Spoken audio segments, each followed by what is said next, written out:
நாமம் சொல்லுவோம். ஸ்தோத்திரம் அப்பா, உமக்கு நாங்கள் நன்றி சொல்லுகிறோம். ஒரு நிமிடம் வாய்களை திறந்து நல்லா ஆண்டவரை ஸ்தோத்திரிப்போமா? ஒரு 60 நொடி நல்ல வாய்களை திறந்து ஸ்தோத்திரம். நன்றி டாடி, தேங்க்யூ அப்பா.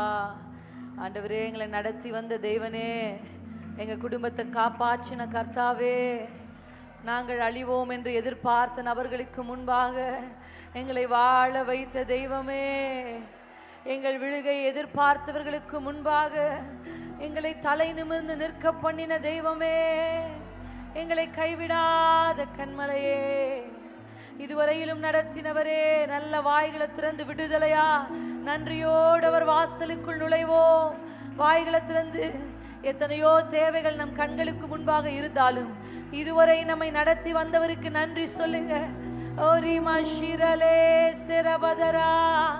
வியாதிகள் இருந்தாலும் ஜீவனோடு இருக்க வைத்தவருக்கு நன்றி சொல்லுங்க. கடன் பிரச்சனைகள் இருந்தாலும் உண்ண உணவையும் உடுக்க உடையும் தங்குகிற இடத்தையும் தந்த தெய்வத்திற்கு நன்றி சொல்லுங்க. நன்றி அப்பா, நன்றி அப்பா.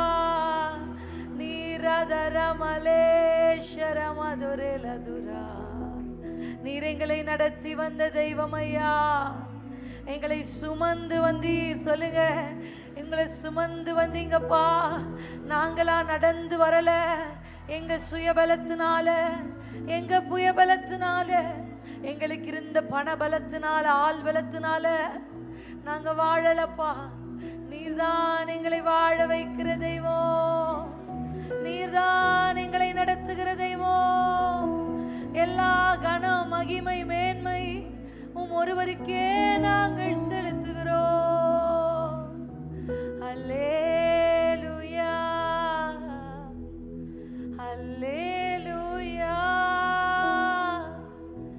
அல்லேலூயா, ஆமென். அல்லேலூயா,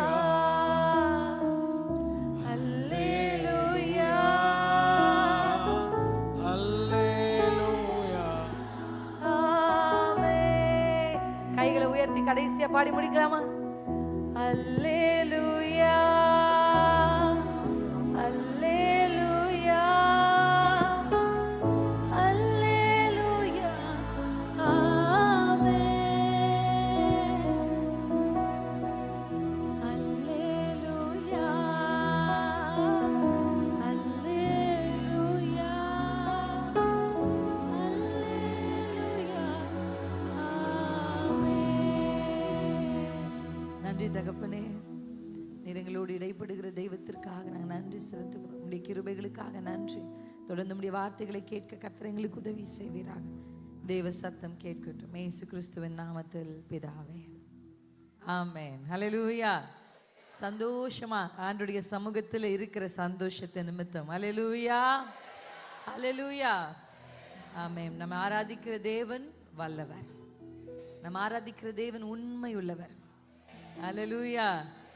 அவர் யாரையாவது பாதியில கை விட்டுட்டு போனாரு, யாரையாவது நடு ரோட்ல விட்டுட்டு போனாரு, எந்த குடும்பத்தையாவது கைவிட்டாரு அப்படின்னு சரித்திரமே கிடையாது.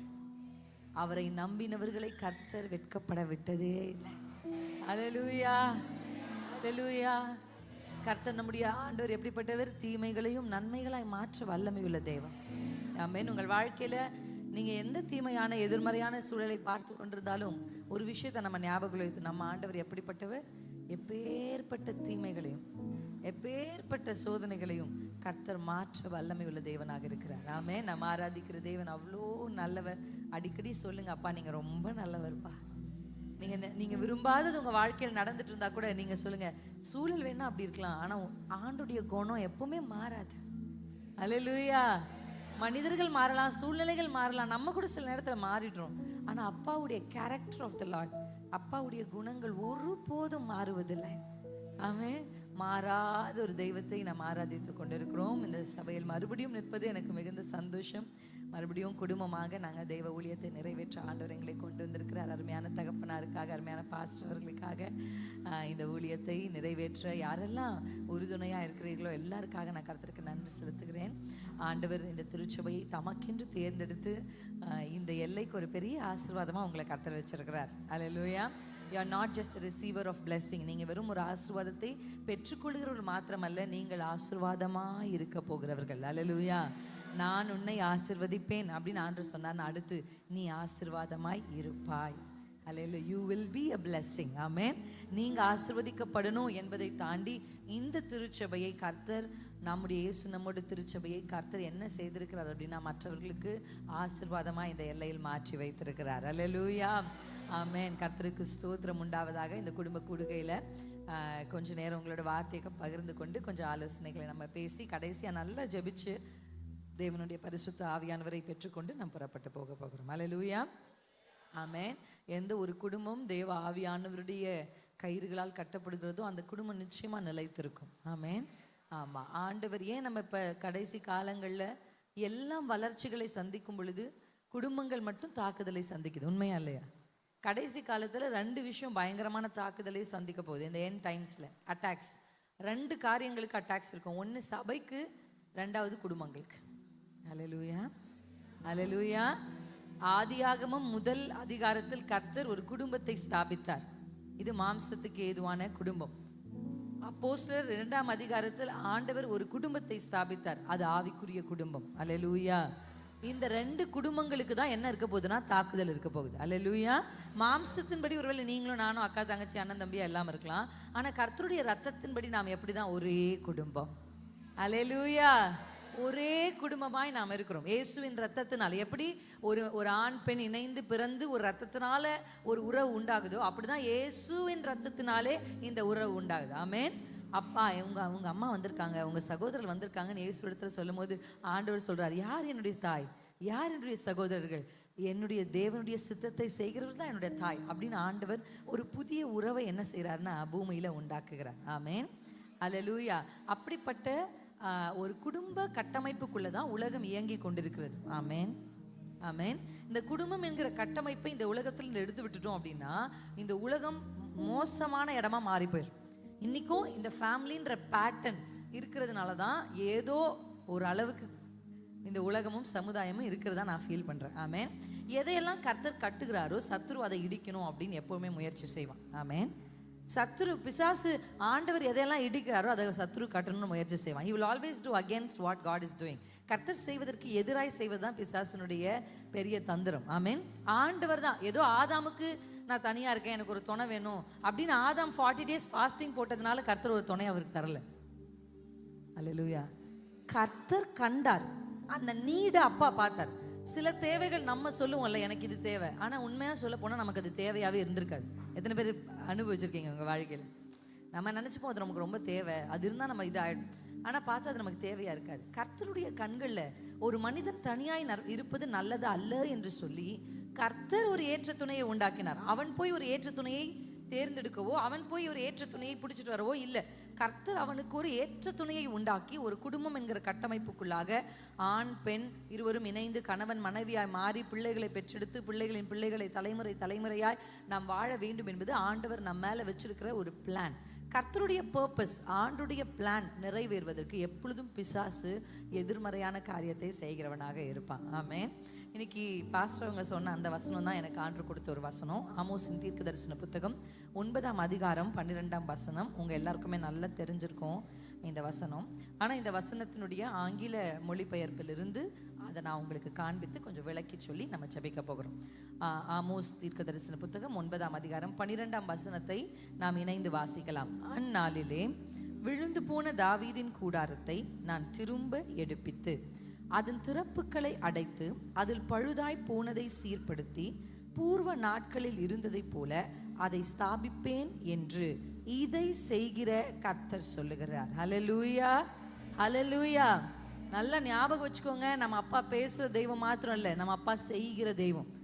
அவருக்கு கண்கள் மாத்திரம் இல்லை, அவருக்கு கைகளும் இருக்கிறது. ஹல்லேலூயா. ஹல்லேலூயா.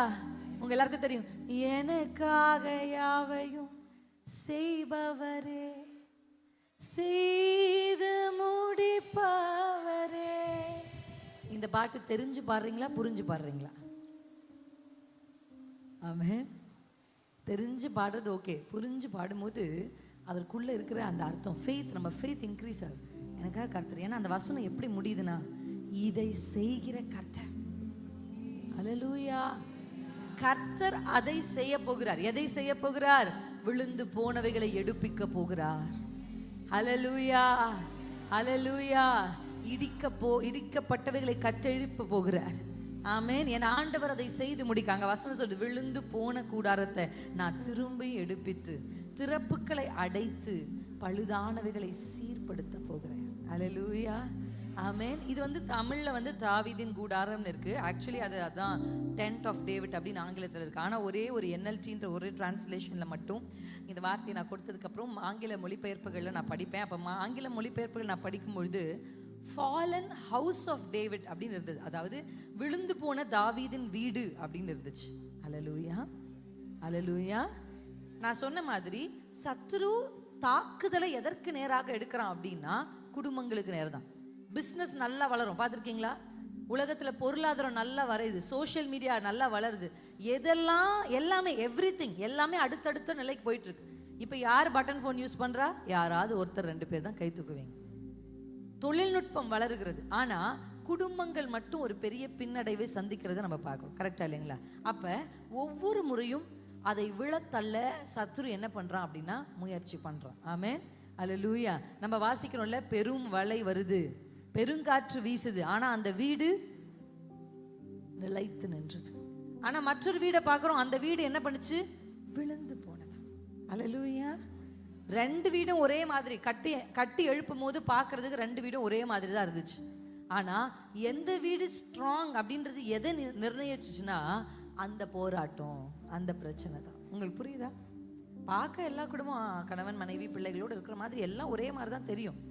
ஆனால் எந்த குடும்பம் நிலைத்து நிற்கும் என்று சொன்னால், கன்மலை ஆகிய கிறிஸ்துவின் மேல் கட்டப்பட்ட குடும்பம் மாத்திரமே. அல்லேலூயா, அல்லேலூயா. அது எப்போ தெரியும்? ஒரு போராட்டம் வரும் பொழுதுதான் இந்த குடும்பத்தில் எந்த குடும்பம் நிலைத்து நிற்கக்கூடிய குடும்பம். அப்போ சத்துரு விழத்தள்ளின குடும்பங்களை ஆண்டவர் இன்றைக்கு எழும்பி வைக்க போகிறார். எத்தனை பேர் நம்புறீங்க? அல்லேலூயா. The family of David, பிசாசினால் தள்ளப்பட்ட தாவீதின் குடும்பங்கள். அல்லேலூயா. பாவத்தினால் தள்ளப்பட்ட தாவீதின் குடும்பங்கள். எதையெல்லாம் பிசாசு தள்ளுனானோ ஆண்டவர் சொல்றார், நான் மறுபடியும் அதை திரும்ப எடுப்பிச்சு திரும்ப. லாஸ்ட் வார்த்தை எப்படி? பூர்வ நாட்களில் இருந்தது போல நான் அதை ஸ்தாபிப்பேன். ஏதேனில் எப்படி அந்த குடும்பம் இருந்ததோ அந்த இன்பத்தை, அந்த சந்தோஷமுள்ள உறவை கர்த்தர் நமக்கு மறுபடியும் ஸ்தாபிப்பார். எத்தனை பேர் ஆமென்னு நம்புறீங்க? அல்லேலூயா, அல்லேலூயா, ஆமென். அந்த பூர்வ நாட்களில் இருந்தது போல கர்த்தர் நம்முடைய குடும்பங்களை மறுபடியும் எடுத்து ஸ்தாபிக்க வல்லமையுள்ள தேவனாக இருக்கிறார். அல்லேலூயா, ஆமென். உங்களுக்காக இந்த கூட்டத்திற்காக நான் ஆண்டவரிடத்தில் விசாரித்து கொண்டிருக்கும் பொழுது, ஆண்டவர் இன்றைக்கு என்ன நம்மளை செய்ய சொல்லியிருக்காரு அப்படின்னா, திறப்புக்களை அடைக்க வேண்டும் என்று சொல்லி ஆண்டவர் விரும்புகிறார். ஆமென். இந்த திறப்புகளை குறித்து நான் படிக்கும் பொழுது வேதத்தில் சில ராஜாக்களின் காலங்கள் எப்படி எழுதப்பட்டிருக்குன்னா, இந்த ராஜாவின் காலத்திலே திறப்பு காணப்பட்டது, அப்படி ஒரு சில வசனங்களை நான் வாசித்தேன். அப்போ திறப்பு காணப்பட்டது, ஒரு டோர். நல்லா புரிஞ்சுக்கணும், நம்மை கர்த்தருக்குள் நாம் இருக்கிறதுனால, தேவ பிரசனத்துக்குள் நாம் இருக்கிறதுனால நம்ம எப்படிப்பட்டவர்களாக இருக்கிறோம்னா, வேலி அடைக்கப்பட்டவர்களாக இருக்கிறோம். அல்லேலூயா. நான் அடிக்கடி சொல்வேன், நான் வேலி அடைக்கப்பட்ட தோட்டம், நாங்கள் முத்திரிக்கப்பட்ட கிணறு. அல்லேலூயா, ஆமென். கர்த்தர் நம்மளை வேலி அடைச்சிருக்காரு. அப்போ எப்படி சிஸ்டர்ஸ் சத்துரு எங்கள் குடும்பத்தை கெடுக்கிறான், எங்கள் பொருளாதாரத்தை அஃபெக்ட் பண்ணுறான், எங்களுடைய சமாதானத்தை அஃபெக்ட் பண்ணுறான், எங்களுடைய சுகத்தை அஃபெக்ட் பண்ணுறான். எப்படி குடும்பங்கள் இப்பொழுது சேதம் ஆகுதுன்னா, அந்த குடும்பங்களுக்குள் என்ன காணப்படுகிறதுனா, திறப்பு காணப்படுகிறது. There's some door which is opened. ஏதோ ஒரு வழி அவன் உள்ளே நுழைவதற்கு. நீங்கள் உன்னத பாட்டின் புத்தகத்தில் வாசிக்கும் பொழுது, உள்ளே வந்த குழி நரிகளை பிடியுங்கள் அப்படின்னு எழுதாரு. அல்லேலூயா. அந்த தோட்டத்தில் நல்ல பூக்கள் இப்போ வரப்போகுது. அந்த தோட்டத்தை பார்க்கும்போது வாசனையுள்ள தோட்டமாய், அழகான தோட்டமாய், அலங்கரிக்கப்பட்ட தோட்டமாக இருக்குது. ஆனால் அந்த தோட்டத்திற்குள்ள ஒரு எப்படி வரும்? குழி நரி. வேலி இருக்கும், ஆனால் உள்ள என்ன பண்ணும்? மண்ணுக்குள்ள இப்படி குழிய போட்டுவேன், அதை பிடியுங்கள், ஏன்னா இது தோட்டத்தை கெடுக்க பார்க்குது. அப்படிதான் இன்றைக்கு ஒரு சில குழி நரிகள் குடும்பங்களுக்குள் வருகிறத நம்ம பார்க்குறோம். உண்மையா இல்லைங்களா? ஆமே. அதற்கு காரணம் குடும்பங்களுக்குள் இருக்கிற திறப்பு. யாரோ ஒரு நபர் திறந்து விட்டுட்டு போயிடுவா. யாரோ ஒரு நபர் அந்த திறப்பதற்கு அவர்களுக்கு காரணமா இருப்பாங்க. ஆண்டவர் இன்றைக்கு அந்த திறப்புகளை அடைக்க விரும்புகிறார். அல்லேலூயா. அந்த டோர்ஸ், சத்துரு உட்புகுவதற்கு என்ன டோர்ஸ் எல்லாம் ஓப்பனா இருக்கும், அது யார் இது வரைக்கும் திறந்து விட்டா? நீங்க திறந்து வைக்காம இருக்கலாம், ஆனா உங்க அப்பா, உங்க முப்பிதாக்கள் அந்த வாசலை சத்துருவுக்கு திறந்து வைத்து விட்டு போயிருக்கலாம். இன்றைக்கு கர்த்தர் தலைமுறை தலைமுறையாய் திறந்து வைக்கப்பட்டிருக்கிற, தலைமுறை தலைமுறையாய் பின்தொடர்கிற, தலைமுறை தலைமுறையாய் தாக்குதலை கொண்டு வருகிற சத்துருவை அழிக்க ஆண்டவர் இன்றைக்கு திட்டம் வைத்திருக்கிறார். அல்லேலூயா, அல்லேலூயா. எத்தனை பேருக்கு புரியுது நான் சொல்ல வர்றது? ஆமென். ஜெனரேஷனா ஒரு சில காரியத்தை நம்ம ஃபேஸ் பண்ணிக்கிட்டு இருக்கலாம். அப்பாவுக்கு இருந்தது, முற்பிதாக்கள் இருந்தது, இப்போ நம்ம அந்த தாக்குதலை சந்திக்கலாம். அப்படி ஒரு காரியம் இருக்குன்னா இன்னைக்கு நீங்கள் எழுந்து அந்த திறப்புகளை கர்த்தர் அடைப்பதற்கு ஒத்தாசையாய் தேவ பட்சத்தில் நீங்கள் நிற்பீங்க அப்படின்னு சொன்னால் உங்கள் பிள்ளைங்க இப்போ நீங்கள் சந்திக்கிற இந்த பிரச்சனையை சந்திக்க மாட்டாங்க. ஹல்லேலூயா. எத்தனை பேர் இதை தீர்க்க தரிசனமாக எடுத்துக்கிறீங்க? இன்றைக்கு நான் கண்டு கொண்டிருக்கிற எகிப்தியனை இனி நானும் பார்க்கக்கூடாது, இனி என் பிள்ளைகள் பார்க்கக்கூடாது, என் பேர பிள்ளைகள் பார்க்கக்கூடாது. இன்றைக்கு நான் சந்தித்து கொண்டிருக்கிற, என்னோடு போராடி கொண்டிருக்கிற இந்த வல்லமையை அழிப்பதற்கு கர்த்தர் நமக்கு பலத்தை கொடுத்து நம்முடைய தலைமுறைகள் இதிலிருந்து விடுதலையாக்கப்பட. குடிகார அப்பனுடைய பிள்ளை குடிகாரனா இருக்கக்கூடாது. தோற்ற அப்பனுடைய பிள்ளை தோல்வி அடைந்த மகனா இருக்கக்கூடாது. அல்லேலூயா. சமுதாயம், இந்த குடும்பம் இப்படிதான், இவங்க இப்படிதான், என்ன முத்திரை சமுதாயம் குத்தி வைத்திருந்தாலும் இன்றைக்கு இயேசுவின் நாமத்தில் அவைகளை அழித்து கர்த்தர் உங்களை எடுப்பித்து பூர்வ நாட்களில் இருந்தது போல, ஆபிரகாம் சாராளின் நாட்களில் இருந்தது போல, ஏதேனில் நம்முடைய முற்பிதாக்கள் கர்த்தரோடு உறவாடினது போல, பூர்வ நாட்களில் இருந்த அந்த குடும்பத்தை போல, என் அப்பா ஸ்தாபித்த, என் அப்பா மனதில் இருந்த அந்த பேட்டர்ன், என் அப்பா நிர்ணயிச்ச அந்த குடும்ப உறவுகளை போல. ஹல்லேலூயா. கர்த்தர் அதை திரும்ப செய்ய வல்லமை உள்ளது. நம்மளால செய்ய முடியல, எவ்வளவு முயற்சி பண்ணாலும் நம்மளால முடியல. ஆனா கர்த்தர் இன்னைக்கு துவக்கத்திலே நமக்கு வாக்கு பண்ணிட்டார், உன்னால முடியாது, ஆனா நான் அதை செய்து முடிக்க போகிறேன். செய்கிறவர் சொல்லுகிறார், செய்கிறவர் சொல்லுகிறார், சொன்னதை செய்து முடிக்கும் அளவும் கைவிடாதவர் சொல்லுகிறார், நான் உன்னுடைய கூடாரத்தை மறுபடியும் எடுப்பிப்பேன், உன் திறப்புகளை அடைப்பேன், உன் வீட்டுக்குள் பழுதாய் கிடக்கிறவர்களை சீர்படுத்துவேன். அல்லேலூயா, அல்லேலூயா. நெகேமியாவின் தீர்க்க தரிசன புத்தகம் 4ஆம் அதிகாரத்துக்கு நேராக நம் கவனத்தை கொண்டு வரும். ஜீசஸ். நெகேமியாவின் தீர்க்க தரிசன புத்தகம் 4ஆம் அதிகாரம் 7ஆம் வசனம் வாசிக்கலாம். எருசலேமின் அலங்கத்தை கட்டுகிற வேலை வளர்ந்தேறுகிறது என்றும் இடிக்கப்பட்ட இடங்கள் அடைபட்டு வருகிறது என்றும் சன்பல்லாத்தும் தொபியாவும் அரபியரும் அம்மோனியரும் அஸ்தோத்தியரும் கேட்டபோது அவர்கள் மிகவும் எரிச்சலாகி. நீங்க அங்க வாசிங்க, ஒரு குடும்பம் மாடி மேல மாடி வீடு கட்டுனா பிசாசுக்கு எரிச்சலா வராது. அல்லேலூயா. நீங்க ஒரு வாகனங்களை வாங்குறதுனால பிசாசு எரிச்சலா, அதெல்லாம் உனக்கு ஒரு விஷயமே இல்லை, அதெல்லாம் அவன் நோட் பண்றதே இல்லை. அங்க வாசிக்கிறோம், அவர்கள் அலங்கத்தை கட்டுகிறார்கள். 2 வார்த்தை இருக்கு, எழுதுறீங்கன்னா எழுதுங்க. 1, அலங்கத்தை கட்டுகிற வேலை நடக்குதுன்னு, 2வது இடிக்கப்பட்ட இடங்கள் அடைப்படுது. 2 வார்த்தை, கட்டுறது அடைக்கிறது. அல்லேலூயா. பில்டிங் கட்டுறது, குடும்பங்கள் ஒரு கட்டி எழுப்பப்படுகிறது அப்படின்னா நீங்க பார்த்துருக்கீங்களா? தாயும் தகப்பனும் ரொம்ப கர்த்தருக்கு உண்மையா இருந்து தேவனுக்கு பயந்து இருந்து ஒரு திருச்சபையில் இருந்து பிள்ளைகளை பெற்றெடுத்து அந்த பிள்ளைகளை திருமணமாகி கொடுக்கிற வரைக்கும் அந்த வீடு எப்படி இருக்கும்? ஆனா அந்த குடும்பம் அடுத்த தலைமுறைகள் கட்டி எழுப்பப்பட்ட உடனே பிசாசு யாரோ ஒருவர் மூலமாக அந்த குடும்பத்தை தாக்கி அந்த மொத்த குடும்பத்துக்கு ஒரு நபர் மூலமா துக்கத்தை கொண்டு வருவாங்க. எத்தனை பேருக்கு புரியுது நான் சொல்ல வர்றது? நடக்குதா இல்லைங்களா? நாங்கள் நல்லா இருந்த குடும்பம் சிஸ்டர், எங்கள் வீடு சந்தோஷமா இருந்த குடும்பம், பெரிய பணங்காசு இல்லைனாலும் நாங்கள் சமாதானமா இருந்த குடும்பம். ஆனால் என் பிள்ளைக்கு ஒரு வாழ்க்கை ஏற்படுத்தி கூட எத்தனையோ மாமியார்கள் வந்து நான் என்னோட பேசுறதை நான் கேட்குறேன். அதுக்கப்புறம் என் குடும்பமே இப்படி ஆயிடுச்சு. எங்கள் வீட்டில் சிரிப்பு சத்தமே இல்லை. ஒருத்தர் ஒரு மூலையில் இருக்காங்க, ஒருத்தரோட பேசாம இருக்காங்க, ஒருத்தர் பகைமையோடு இருக்கிறாங்க. ஒரே இடத்துக்கு வந்தா கூட ஒருத்தர் பேசிக்கிறது இல்லை. குடும்பங்கள் மாறுகிறது. எரிச்சல் பிசாசுக்கு எப்ப வருது? பிசாசனுடைய எரிச்சல் எப்ப வருதுன்னா, இவர்கள் கட்டுகிறார்கள் என்றும் அடைக்கிறார்கள் என்றும். அல்லேலூயா. எருசலேமின் அலங்கம் கட்டப்படுது. ஏன் அலங்கம் கட்டுறதுல அவனுக்கு என்ன ஒரு பெரிய எரிச்சல்? ஏன் அலங்கம் கட்டினா என்ன அப்படின்னா, அவன் உட்புக முடியாதபடிக்கு அவனுக்கு ஒரு பவுண்டரி. நாங்கள் கவுன்சிலிங் செஷனில் உங்களுக்கு அந்த பவுண்டரி பற்றி கற்றுக் கொடுக்குறேன்.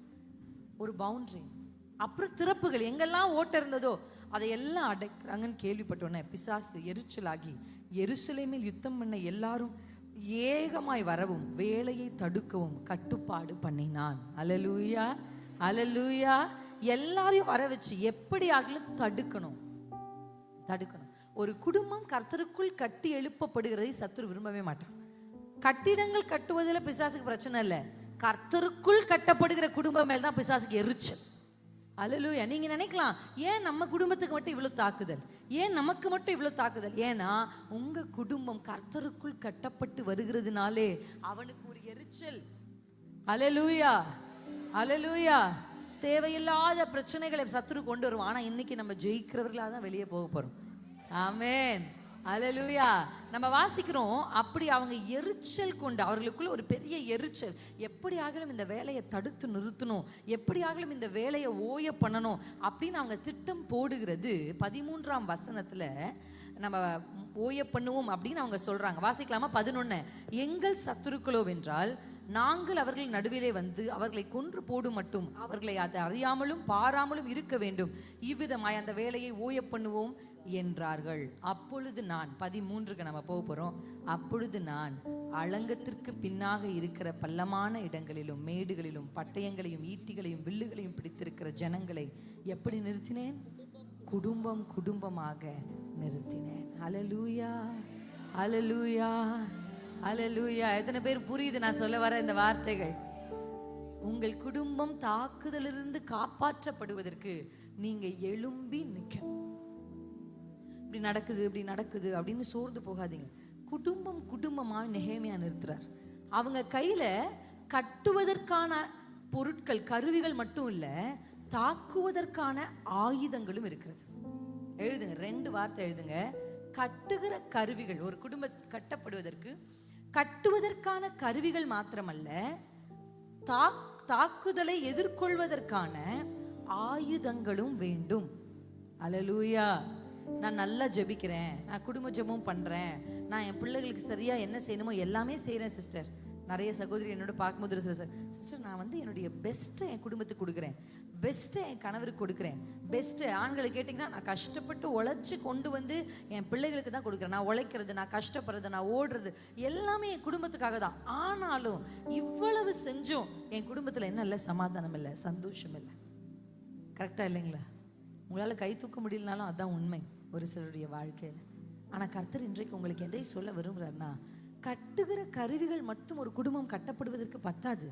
உங்கள் கைகளிலே ஈட்டிகள், ஆயுதங்கள் நிச்சயமாக இருக்க வேண்டும். அல்லேலூயா, அல்லேலூயா. இந்த ஆயுதங்களை அவர்கள் கைகளில் பிடித்து குடும்பம் குடும்பமா நின்று, ஒரு பக்கம் அலங்கத்தை கட்டுற வேலை நடக்குது, இன்னொரு பக்கம் சத்துரு வந்தா அவனை தாக்குவதற்கும் இவர்கள் தயாரா இருக்கிறதை நம்ம பார்க்கிறோம். அல்லேலூயா, அல்லேலூயா. உன்னை கட்டுவிப்பேன் நான் என்று சொன்னாரே, கட்டப்படுவேன் நான், கட்டப்படுவேன். இந்த பாட்டு உங்களுக்கு தெரியுமா? தெரியாது. அந்த லிரிக்ஸ் ப்ரெசென்ட் பண்ணுவாங்க, கண்டுபிடிச்சு நம்ம அதை கற்றுக்கிட்டு இன்னைக்கு பாட போதும். ஓகேங்களா? எத்தனை பேர் ரெடியாக இருக்கீங்க? அல்லேலூயா, அல்லேலூயா. இன்றைக்கு நம்ம வேதத்தில் வாசித்த இந்த வசனத்தின்படி கர்த்தர் உங்க கைகளில் இன்றைக்கு ஆயுதங்களை கொடுத்து அனுப்ப போகிறார். The weapon for the warfare. போர் ஆயுதங்களை கொடுத்து அனுப்ப போகிறார். போர் ஆயுதங்கள். அல்லேலூயா. இது வரைக்கும் நீங்க பிசாசு உங்களை தாக்கிட்டே இருப்பா, நீங்க குனிஞ்சு குனிஞ்சு குனிஞ்சு குனிஞ்சு, ஆண்டவரே எனக்கு பெலன் தாங்கப்பா, எப்படியாவது இருந்து மீண்டு வரத்துக்கு பெலன் தாங்கப்பா அப்படின்னு ஜெபிச்சுட்டு இருப்பீங்க. இதுக்கப்புறம் ஆண்டவரே என் குடும்பத்தை கட்டுவதற்கான பெலன் மட்டும் இல்ல, சத்துருவின் தந்திரங்களை அழிப்பதற்கான வல்லமை எனக்கு வேண்டும். பலன் தாங்கிக் கொள்வதற்கு, வல்லமை தாக்குவதற்கு. எத்தனை பேருக்கு புரியுது? strength is to endure. ஒரு சுமையை சுமக்கிறதுக்கு நமக்கு பலன் வேணும். உன்னை தூக்கிட்டு எவ்வளோ பேர் எத்தனை வருஷமா இந்த சுமையை உங்க தோள்களில் வச்சிருக்கீங்க? சுமந்து சுமந்து உங்கள் தோள்கள் இழைத்து போனது. சுமந்து சுமந்து எத்தனை வருஷம் கல்யாணம் பண்ண நாள்ல இருந்து, குடும்பத்தை கட்ட நினைச்ச நாள்ல இருந்து, சந்தோஷமா வந்த நாள், எத்தனையோ பேர் இந்த இடத்துல அந்த சுமைகளை சுமந்துக்கிட்டு இருக்கீங்க. வாழ்நாள் முழுசு சுமக்க போறதில்ல. கர்த்தர் இன்றைக்கு உங்களுக்கு தாங்குவதற்கான பலனை அல்ல, தாக்குவதற்கான வல்லமையை, சொல்லுங்க, தாக்குவதற்கான வல்லமையை, அவர்கள் கைகளில் ஈட்டியை, அவர்கள் கைகளில் பட்டயங்களை கொடுத்து குடும்பமாக நிறுத்தினார். இந்த எல்லையில இன்னைக்கு கர்த்தர் அதான் செய்ய போறார். நெகேமியா எப்படி அந்த ஜனங்களுக்கு செய்தாரோ அப்படி உங்கள் கைகளிலே கர்த்தர் ஆயுதங்களை கொடுத்து அனுப்ப போகிறார். இதுவரையும் உங்களை தாக்கி கொண்டிருந்த சத்ருவின் தந்திரங்களை அழிப்பதற்கான வல்லமை, the power to destroy, அழிப்பதற்கான வல்லமை. என் குடும்பத்தில் அப்படிதான் ஒரு தொடர்ச்சியான ஒரு தாக்குதல் நாங்கள் அதை ஃபேஸ் பண்ணிக்கிட்டே வந்துட்டு இருந்தோம். முதல்ல நான் நினச்சேன் எல்லாருக்குமே இருக்கிறது தானே, எல்லா குடும்பங்களும் இருக்கிறது தான், இது பொதுவாக எல்லாருக்குமே இருக்குது. இது ஒரு பெரிய தாக்குதலாவோ இல்லை ஒரு பெரிய பிரச்சனையாவோ நான் அதை கணிக்கலை. நான் எப்படி அதை கணிச்சேன் அப்படின்னா, ஓகே, எல்லா குடும்பங்களும் இருக்கிறது தானே, அப்படி தான் நம்ம ஃபேமிலியிலும் இருக்குது அப்படின்னு நினச்சேன். ஆனால் என்றைக்கு பரிசுத்த ஆவியானுடைய உதவி எனக்கு கிடைத்ததோ அன்னைக்கு தான் ஆண்டவர் இது ஒரு பெரிய தாக்குதல், இது தொடர்ந்து நம்ம குடும்பத்தை அட்டாக் பண்ணுது அப்படின்றத எனக்கு ஆண்டவர் வெளிப்படுத்தி காண்பிச்சார். அல்லேலூயா. அப்படி அந்த அட்டாக்கை நான் அறிந்து, ஏன்னா நான் உங்களுக்கு காண்பித்த 11ஆம் வசனத்துல, அவர்கள் அறியாமலும் பாராமலும் இருக்கும் பொழுது அவர்களை போய் கொன்று போடும், அப்படிதானே பிசாசு சொல்றான். அல்லேலூயா. உங்க கையை உங்க தலை மேல வச்சு சொல்லுங்க, அறியாமை எனக்குள் இருந்து விலகணும். அறியாமைன்ற இருள் இயேசுவின் நாமத்துல விலகணும். ஆமென். ஏன் நான் சொல்றேன் அப்படின்னா, சிஸ்டர், நான் தங்கச்சி மாதிரி நினைச்சுதான் வீட்டுக்குள்ள விட்டேன். இப்ப கூட நான் ஒரு சகோதரியோட பேசிட்டேன், தெரிஞ்ச பிள்ளை, ஆனா இன்னைக்கு என் புருஷன் என்னோட இல்லை, அந்த பிள்ளையோட போயிட்டார். 2 பிள்ளைகளை வச்சுட்டு நான் தனி மரமா இருக்கேன். பிஸ்னஸ்ல அப்படிதான், நல்லவங்க தான், நல்லா பேசினாங்க, பேச நல்லா இருந்துச்சு, அதனால தான் அவங்க கூட சேர்ந்து பிஸ்னஸ் பண்ணலாம்னு நினைச்சேன், அதனால தான் அவங்க கூட உட்காந்து சம்பாஷித்தேன். ஆனால் இன்னைக்கு அவங்க நம்மளுடைய எல்லாவற்றையும் அழித்துட்டு பறித்து விட்டு போகிற மாதிரி ஆயிடுச்சு. ஆமாம் தானே? இது நடந்தது எதுனால நீங்கள் நினைக்கிறீங்க? அறியாமைனால தான். ஆங்கிலத்தில் அறியாமைக்கு இக்னோரன்ஸ் அப்படின்னு பேர். இக்னோரன்ஸை வேதம் இருளோட கம்பேர் பண்ணுது, அறியாமையை வேதம் இருளோட கம்பேர் பண்ணுது. உங்ககிட்ட எத்தனை கோடி பணத்தையும் கொடுத்துட்டு உங்களை இருளை நடக்க சொன்னால் நீங்கள் எப்படி நடப்பீங்க? பயத்தோடு நடப்பீங்க. கரெக்டாக இல்லைங்களா? எது இருந்தாலும் வெளிச்சம் இல்லைன்னா அந்த இடம் பயங்கரத்தையும் தாக்குதலும் நம்ம குறிக்கும். எதுவுமே இல்லை சார், வெளிச்சம், லைட்ல இருக்கிற ஒருத்தங்க கையில காசு பணம் இல்லைனாலும் பரவாயில்ல, அந்த வெளிச்சத்தை தைரியமா நடப்பாங்க. எத்தனை பேருக்கு புரியுது? அல்லேலூயா. ஆமென். ஆண்டவருடைய வெளிச்சம் உங்களுக்கு வேணும். அந்த வெளிச்சம் என்னன்னா, அறியாமை போக எனக்கு தெரியல, நான் தெரியாம தான் விட்டேன், நான் தெரியாம தான் செஞ்சேன், நான் தெரியாம தான் கட்டி கொடுத்தேன், நான் தெரியாம தான் கட்டிட்டு வந்தேன், நான் தெரியாம தான் இந்த பிள்ளை இதில் சேர்த்து விட்டேன், எனக்கு தெரியாது இந்த ஆபத்துகள் இருக்கும் என்று எனக்கு தெரியாது. பாதி குடும்ப பிரச்சனைகள், 50% குடும்ப பிரச்சனைகள் எதினால் வந்ததுன்னா அறியாமையினால் தான் வந்தது. என் ஜனங்கள் அறியாமையினாலே சங்காரம் ஆகிறார்கள் கர்த்தர் எழுதுறார். இது ஏதோ புறஜாதியை குறித்து கர்த்தர் எழுதல, சபைக்குள் இருக்கிற தேவ சமூகத்தில் இருக்கிற ஜனங்கள் தான் அறியாமையினாலே சங்காரம் ஆகிறது ஆண்டவர் பார்க்கிறார். அல்லேலூயா. உங்க வாழ்க்கையில இந்த அறியாமை ஆண்டவர்கிட்ட சொல்லுங்க, அப்பா என்னை போதித்து நடத்துங்கப்பா, உங்க கண்ணை என் மேல வச்சு எனக்கு ஆலோசனை சொல்லுங்க, நான் தெரியாம ரைட்ல வச்சா கூட அது தவறா இருக்கும்னா எனக்கு உடனே சொல்லுங்க. உங்க சத்தத்தை கேட்டு நடக்கிற ஒரு ஆடாக, அல்லேலூயா, என் ஆடுகளின் சத்தத்துக்கு செவி கொடுக்கும், நான் அவைகளுக்கு நித்திய ஜீவனை கொடுப்பேன் ஆண்டவர் சொல்றார். ஆமென். அல்லேலூயா. இப்ப குடும்பமாக நின்ற இவர்களை பார்த்து நெகேமியா சொல்லுகிற ஒரு வார்த்தையை தான் இன்னைக்கு உங்களை பார்த்து நான் சொல்ல போகிறேன். அதை நான் பார்த்து எழும்பி, 14ஆம் வசனம், பிரபுக்களையும் அதிகாரிகளையும் மற்ற ஜனங்களையும் நோக்கி அவர்களுக்கு பயப்படாதிருங்கள். அல்லேலூயா. இன்னைக்கு வாலிப பிள்ளைங்கள்லாம் என்கிட்ட பேசும்போது என்ன சொல்றாங்க தெரியுமா? கல்யாணம்னாலே பயமா இருக்குன்றாங்க. பாதி பிள்ளைகளுக்கு கல்யாணம் பண்றதுல உடன்பாடு இல்லை, பாதி பிள்ளைங்க வயசுக்கு முன்னாடியே கல்யாணம் பண்ணணும்னு நினைக்குது. இதுதான் இங்க இருக்கிற பெரிய கோளாறு. 18 வயசுலேயே இது கல்யாணம் பண்ணணும்னு சொல்லுது ஒரு பக்கம், 18 வயசுலேயே லவ் ஃபெயிலியரு, அதுக்கு ஒரு பிரச்சனை, அதுக்கு ஒரு அழுகை, இப்படி பிள்ளைங்க ஒரு பக்கம் இருக்கா. இன்னொரு பக்கம் பிள்ளைகள் எப்படி இருக்காங்க, கல்யாணமே வேணாக்கா, எங்கள் அப்பா அம்மாவே பார்க்குறேன், கல்யாணமே வேணாக்கா, எங்கள் அக்கா கல்யாணம் பண்ணி போய் இன்னைக்கு வந்து எங்கள் வீட்டில் உட்காந்துருக்கா, கல்யாணமே வேணாக்கா. அடுத்த தலைமுறைக்கு திருமணத்தின் மேல் பற்று இல்லை. நீங்கள் போய் கேட்டு பாருங்க. லிவிங் டுகெதரா, ஓகே, வாழவும் பிடிச்சா இருப்போம், எல்லாம் பிரிஞ்சு போயிடுவோம், அப்படி வந்துட்டாங்க. நம்ம நினைக்கிறோம் அது சிட்டியில் தான் இருக்குன்னு நினைக்கிறோம். நம்ம ஏதோ சென்னை பட்டணத்தில், பெங்களூர் பட்டணத்துலாம் இருக்குன்னு நினைக்கிறோம். நாங்கள் போகிற கிராமங்களுக்குள்ள கூட நாங்கள் அதை பார்க்குறோம். பிள்ளைகளுக்கு திருமணத்தின் மேல் உடன்பாடு இல்லை, கமிட்மெண்ட். அவங்க எதுக்கு வர மாட்டேங்கிறாங்க, நான்லாம் கமிட் ஆக விரும்பல, சும்மா ஊர் சுற்றுறோமா போகிறோமா வரமா, நோ கமிட்மெண்ட். ஏன்னா கமிட்மெண்ட் பிள்ளைகள் பெற்றெடுக்கிறதுக்கு இன்னைக்கு பாதி பேர் யோசிக்கிறாங்க. பார்த்துருக்கீங்களா? அவ்வளோ நம்மலாம் என்ன இருந்துச்சு ஏது இருந்துச்சு தெரியல, ஆனால் கல்யாணம் ஆனோன்னா குழந்தை பிறந்துச்சு, சண்டை போடுவோம், ஆனால் குழந்தை பிறந்துச்சு. இப்போ பிள்ளைகளை பெற்றெடுக்கிறதுக்கு அடுத்த தலைமுறை யோசிக்கிறாங்க. பிள்ளைகள் ஒரு பெரிய பாரமா, பேர்டுனா நினைக்கிறாங்க. இதெல்லாம் ஏன் நடந்துச்சு? பிசாசுன்னு சொல்லக்கூடாது, பிசாசு தான். ஆனால் நம்ம தான் பிள்ளைகளுக்கு ஒரு மாதிரி உள்ள வாழ்க்கையை காண்பிக்காம விட்டுட்டோம். நம்ம செய்த திருமணமே செஞ்சுக்க கூடாது அப்படின்னு ஒரு பிள்ளை நினைக்குதுன்னா, அது அந்த பிள்ளை பார்க்குறான், தான் அப்பா அம்மாவை பார்க்குறா, தான் அண்ணன் அண்ணியை பார்க்குறா, தன் குடும்பத்தில் முன்னாடி திருமணம் செய்தவர்களை பார்க்குறா. ஓ, இப்படி தான் இருக்கும் போல், திருமணம்னா இப்படி தான் இருக்கும் போல். சரி, எதுக்கு நம்ம நல்லா படித்து நல்ல வேலைக்கு செஞ்சு சம்பாதிச்சு அப்பா அம்மா பார்த்துட்டு இப்படியே வாழ்க்கையை முடிச்சிருவோம் அப்படின்னு பாதி பிள்ளைகள் இன்னைக்கு நடக்கிறாங்க. இதுக்கான காரணம் என்ன? நம்ம தவறிட்டோம். ஏன்னா சின்ன வயசில் எனக்கு தெரியும், நான் ஒரு இடத்துல போய் உட்காந்து எனக்கு திருமணமே வேணாம் நான் ஜெபிச்சிருக்கேன், அழுது ஜெபிச்சிருக்கேன். ஐயோ, இப்படி தான் இருக்கும் போல் திருமணம்னா, இப்படி தான் இருக்கும் போல் மேரேஜ்னா, ஆண்டவரே எனக்கு வேணாம், எனக்கு இப்படி வேணாம், எனக்கு இப்படி வேணான்னு ஜெபிச்சிருக்கேன். ஒரு நாள் எங்கள் வீட்டுக்கு ஒரு தீர்க்கதரிசி வந்தார். என் மேலே கை வச்சோன்னு சொன்னார், நீ திருமணம் வேணான்னு ஜெபிக்கிற அப்படின்ட்டார். அன்னைக்கு தான் அவரை நான் நம்பினேன். நீ அப்படி ஜெபிக்கிற, இதிலிருந்து இன்ன நாள் துவங்கி நீ அப்படி ஜெபிக்க கூடாது, கர்த்தர் உனக்கு ஒரு பிள்ளையை கொடுக்குறார். அல்லேலூயா. அதில் அவர் சொன்ன ஒரு விஷயம் என்ன தெரியுமா? உனக்கு ஒரு மகனை, உனக்கு ஒரு தேவ மனுஷனை கர்த்தர் கொடுக்கறத நான் பார்க்குறேன், நீ அவர் அப்பான்னு தான் கூப்பிடுவேன்னு சொன்னார். நான் இவர் அப்பான்னு தான் கூப்பிடுவேன். எனக்கு ஞாபகமே இல்லை அந்த தீர்க்க தரிசனம். என் கூட நின்றுட்டு இருந்த என் ஃப்ரெண்டு தான் அதை சொல்கிறான். நான் நிறைய நேரத்தில் அப்படி ஜெபிப்பேன், என் வீட்டுக்குள்ளே நான் ஜெபிச்சிருக்கேன். அது நான் ஹாஸ்டலில் படிக்கும் போது ஒரு தீர்க்க தரிசி என் மேலே கை வச்சு அதை சொல்கிறேன். உங்களுக்கு சொல்கிறது புரியுதா?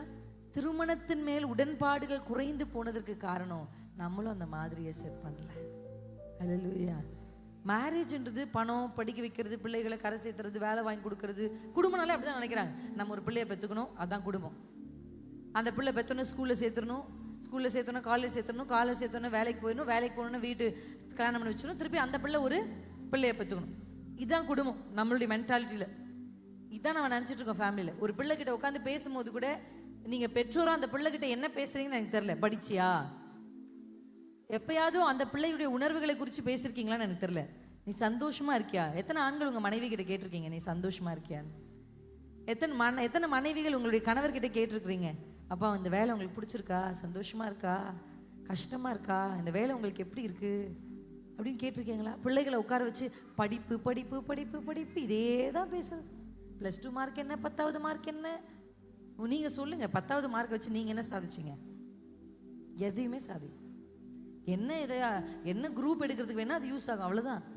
ஆனால் அதை பிடிச்சிட்டு அதை ஒரு வெறித்தனமாக, அதை ஒரு நம்ம கொடுக்குற கான்சென்ட்ரேஷன் கூட அந்த பிள்ளைகளுடைய உணர்வுகளுக்கு கொடுக்குறதில்ல. உட்காந்து சந்தோஷமாக இருக்கியாமா, அப்பா அம்மா பண்ணுறது உனக்கு ஏதாவது வருத்தமாக இருக்கா, நாங்கள் செய்கிறது ஏதாவது மாற்றிக்கொள்ளணுமா, உன்னை ஏதாவது வருத்தப்படுத்தியிருக்கோமா, அப்படி நீங்கள் சொல்லுங்கள். அப்புறம் நீங்கள் சொல்லுங்கள், அந்த பிள்ளைகிட்ட முதல்ல கேளுங்க. அப்போ நீங்கள் உங்களுடைய கருத்துக்களை சொல்லுங்கள். நான் இப்படி கஷ்டப்பட்டு வந்தேன், அதனால தான் நீ ஒரு சின்ன பொருள் கேட்டால் கூட எனக்கு இப்படி கஷ்டமாக இருக்குது, என்னுடைய சம்பளம் இவ்வளோ தான். பேசுங்க பிள்ளைகள்கிட்ட, எனக்கு இவ்வளோ தான்ப்பா சம்பளம் வரும், இதில் தான்ப்பா நான் இந்த கேஸ் இவ்வளோ ஆயிடுச்சு, குடும்பத்துக்கு செலவுக்கு இவ்வளோ ஆயிடுச்சு, இவ்வளோ தான் என்கிட்ட மீதி இருக்குது. பொருளாதார காரியங்களை குறித்து குடும்பம் உட்காந்து பேசணும். பிள்ளைகளுக்கு கஷ்டமே தெரியாமல் வளர்க்கணும் அப்படின்னு ஒரு பக்கம் பிள்ளைகளுக்கு எதையுமே கொடுக்கறது இல்லை, கஞ்சத்தனம். இன்னொரு பக்கம் கஷ்டமே தெரியக்கூடாது அப்படின்னு வளர்க்குறது. உட்காந்து பிள்ளைகளோட ஃபினான்ஷியல் திங்ஸை பேசுங்க. அப்பா அம்மாக்கு இவ்வளோ கடன் இருக்கு, மாசம் இவ்வளோ வட்டி கட்டுறேன், இந்த இடத்துக்கு போகிறதுக்கு இப்படி வர்றதுக்கு பெட்ரோலுக்கு இவ்வளோ செலவு, இப்படிதாம்மா அம்மா அப்பா குடும்பம் நடத்துகிறோம், இதாம்மா நம்முடைய நிலைமை அப்படின்னு உங்கள் பிள்ளைகளோடு ஈகோ இல்லாமல். நிறைய பெற்றோர்களுக்கு என்னன்னா, பிள்ளைகளுக்கு தெரியக்கூடாது ஈகோ. பிள்ளைகிட்ட என்ன சரியோ, நீங்கள் பெத்த பிள்ளைங்க உட்காந்து பேசுங்க. Sit down and speak with them. நீங்கள் அப்படியே பிள்ளைகளை படிப்பை மட்டும் விட்டுறீங்களா, வேற எங்கேயோ பிள்ளை போயிடுறா. சத்துரு எப்போ வாய்ப்பு கிடைக்கும், யாரையாவது ஒருத்தருக்கு ஒன்று. குடும்பத்தில் நீங்கள் பார்த்துருக்கீங்களா தொற்று நோய்கள் எத்தனை பேருக்கு தெரியும்? தொற்று நோய்கள் தெரியுமா இல்லையா? கொரோனா போல தொற்று நோய்கள், அதுக்கப்புறம் சிக்குன் குனியா, அந்த மாதிரி தொற்று நோய்கள்லாம் வந்திருக்கு. எத்தனை பேர் பார்த்துருக்கீங்க? அந்த மாதிரி தொற்று நோய்கள் முதல்ல யாரை தாக்கும்? நம்ம இப்போ ஒரு இடத்துக்கு போகிறோன்னா அந்த காற்றில் எல்லா தொற்று நோய்களுக்குரிய கிருமிகளும் அந்த காற்றில் இருக்குது. கரெக்டா இல்லைங்களா? ஒருத்தர் அச்சுன்னு தும்முனார்னா அவருக்குள்ள இருக்கிற அந்த தொற்று நோயின் கிருமிகள் அந்த இடம் முழுவதும் டிராப்லெட்ஸா ஏர்பார்ன் டிசீஸ்ன்னு சொல்லுவாங்க. அதை மருத்துவ இதில் ஏர்பார்ன் டிசீஸ், காற்றில் பரவுகிற நோய்கள். இப்போ அவர் அச்சுன்னு தும்முன உடனே அந்த தும்மல் வழியாக காற்றுக்குள்ளாக அந்த கிருமிகள் பரவிடுச்சு. ஆனால் அந்த கிருமி யாரை தாக்கும்? இப்போ உட்கார்ந்து இந்த 100 பேருக்கும் அந்த தொற்று நோய் வருமானு கேட்டால் இல்லை. அந்த 100 பேரில் யாருக்கு இம்யூனிட்டி, எதிர்ப்பு சக்தி இல்லையோ அந்த கிருமி அவர்களுக்குள்ள போய் அவர்களுக்கு வியாதியை கொண்டு வரும். உங்களுக்கு புரியுதா நான் சொல்றது? இது போலதான் சத்துருவும். எவனை விழுங்கலாமோன்னு இந்த காற்றுகள் அவன் சுத்தி திரிறான். எல்லாரையும் விழுங்கிருவானா? அப்படி கிடையாது. யார் பலவீனமா இருக்கிறாங்க, யார்கிட்ட எதிர்க்கும் சக்தி இல்லை, யார்கிட்ட ஆயுதங்கள் இல்லை, யார்கிட்ட பவர் இல்லை, எதிர்ப்பு சக்தி மாதிரி எதிர்க்கும் சக்தி. சொல்லுங்க, எதிர்க்கும் ஆயுதம் இல்லை. யார்கிட்ட ஆயுதம்? பழைய ஏற்பாட்டுல நம்ம பார்க்கிறோம் வெப்பன்ஸை கொடுத்தாங்க. புதிய ஏற்பாட்டு பரிசுத்தவான்களுக்கு கொடுக்கப்பட்டிருக்கிற ஒரே ஆயுதம்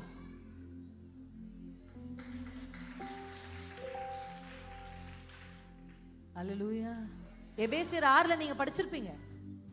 அல்லேலூயா. சர்வாயுத வர்க்கத்துல மற்ற எல்லாமே நம்மை காப்பாற்றுகிறது. காலணி, தலை சீரா, மார்க்கவசம், இது எல்லாமே தாக்குதலில் நம்மை காப்பாற்றுகிறது. இது எப்படி சொல்லுவாங்க? நம்மள டிஃபென்ஸ் பண்ணிக்கிறது, டிஃபென்சிவ் எக்யூப்மெண்ட்ஸ். ஒன்னே ஒண்ணுதான் அந்த அந்த அந்த பட்டியலில் ஒன்றே ஒன்றுதான் தாக்குவதற்கு பயன்படுத்துகிறது. அது என்னன்னா வேத வசனமாகிய ஆவியின் பட்டயம். நீங்க அந்த அந்த வரியை பார்க்கும்போது வேத வசனமாகிய என்ன பட்டயம்? என்ன பட்டயம்? வேத வசனம் என்னும் பட்டயம் அல்ல. நம்ம இஷ்டத்துக்கு பைபிளை எடுத்து கரெக்டாக நமக்கு யாரெல்லாம் எதிரியா வராங்களோ, ஆண்டவரே சவுலை கோலியாத்தை கீழே தள்ளின மாதிரி எங்க மாமியாரை கீழே தள்ளுங்க, தட்ஸ் நாட், அது வெப்பன் இல்லை, அது ராங் வெப்பன், அது வெப்பன் ஆகாது. வேத வசனம் ஆவியானவருடைய பலத்தினால் நமக்குள்ள இது வெளியே வரும். அல்லேலூயா. ஆவியானவர் கற்றுக் கொடுப்பாரு. இதுக்கு இதை பேசு, இது இந்த வார்த்தையை சொல்லு, இந்த வார்த்தையை சொல்லு அப்படின்னு ஆண்டவர் சொல்லியிருப்பாரு. கடைசியா நேற்று ஒரு 2-3 நாளைக்கு முன்னாடி என் பிள்ளைகள் உறங்குனதுனால நான் கொஞ்சம் மதியம் உட்காந்து அப்படியே ஜெபம் பண்ணுறதுக்காக அப்படியே ப்ரே பண்ணிக்கிட்டே ரூம்குள்ளே நடந்து ஜெபிச்சுட்டே இருந்தேன். அப்போ ஆண்டவர் திடீரென்று ஒரு முக்கிய காரியத்தை எனக்கு காண்பிச்சார். ஒரு வார்த்தை எனக்கு நினைப்பூட்டினார். Vanity, vanity, pray for vanity அப்படின்னு. வேனிட்டி அதுனா தமிழில் வந்து மாயை. மாயை நம்ம சொல்கிறோம்ல, பாவம். நம்ம எப்பவுமே என்ன சொல்கிறோம் பிள்ளைகளுக்கு? அது பாவம், அது பரிசுத்தம். கிளாசிஃபிகேஷனில் பாவம் பரிசுத்தம் மட்டும் கிளாசிஃபிகேஷன் இல்லை, மாயைன்னு சில விஷயம் இருக்கு. அல்லேலூயா. அரை ட்ரவுசர் பாவமா பரிசுத்தமா? சொல்லுங்க. போடக்கூடாதா? போட்டா பாவமா? போடலாம். அப்ப ஏன் சர்ச்சுக்கு நம்ம போட்டு வர்றது இல்ல? பரிசுத்தம். புரியுதா உங்களுக்கு? சில விஷயங்களை பாவம் பரிசுத்தம் அப்படிதான் பிள்ளைங்க கேக்குது. இதை போடலாமா? தப்பா சரியில்லையா? அது பாவம் பைபிள்ல எங்க இருக்கு? கான்செப்ட் அது கிடையாது. அது தப்பு சரியில்லை, அது ஒரு மாயை. ஆண்டவர் எனக்கு ஜெபிக்க வச்சார். ஆண்டவரே மாயையிலிருந்து என்னை விளக்குங்க, மாயைக்குரிய காரியங்கள்லேருந்து என் குடும்பத்தை விளக்குங்க, மாயையான அதுக்காக ஜெபிக்க வச்சார் ஆண்டவர். அப்பதான் ஒரு வார்த்தை எனக்கு கர்த்தர் கொடுத்தார். From vanity to eternity. அல்லேலூயா, அல்லேலூயா. உங்களுக்கு இந்த பாட்டு தெரியுமா? காண்கின்ற எல்லாம் ஓர் நாள் கரைந்து போகுமே, தொடுகின்ற எல்லாம் ஓர் நாள் தொலைந்து போகுமே. நான் நல்லா பாடுறேன்னு என்ன அப்படி பார்க்குறீங்களா? இல்லை உங்களுக்கு பாட்டு தெரியாதுன்னு என்ன அப்படி பார்க்குறீங்களா? ஆனால் சரி பேசு, உனக்கு ஏதோ மைக் கிடைச்சிருக்கு, நீ பாட்டுக்கு பேசுகிற, பாடுற, குதிக்கிற, கத்துற, கத்து. அப்படி இப்படி எல்லாரும் இப்படி கொஞ்சம் ஒரு பக்கம் தலை சாச்சு பார்த்துட்டு இருக்கீங்க. உங்களுக்கு தெரியுமா? ஏன் ஆசை நீங்கப்பா, என் தேவை நீங்கப்பா, என் சொந்தம் நீங்கப்பா, என் சொத்து நீங்கப்பா. போன டைம் வரும்போது உங்களுக்கு கற்றுக் கொடுத்தனா இங்கிருந்து பாடக்கூடாது, இங்கிருந்து பாடணும்னு வந்தவங்களுக்கு ஞாபகம் இருக்கா? என் ஆசை நீங்கப்பா. சில பேர் அப்படிதான் பாடுவாங்க. அதாவது சீயோன் பர்வதம் போல அசைவே மாட்டாங்க, தொண்டைக்கும் வலிக்காம வாய்க்கும் வலிக்காம பாடுவாங்க. அப்படிப்பா, என் ஆசை நீங்கப்பா, என் ஏக்கம் நீங்கப்பா, இது இங்கேருந்து பாடுறது.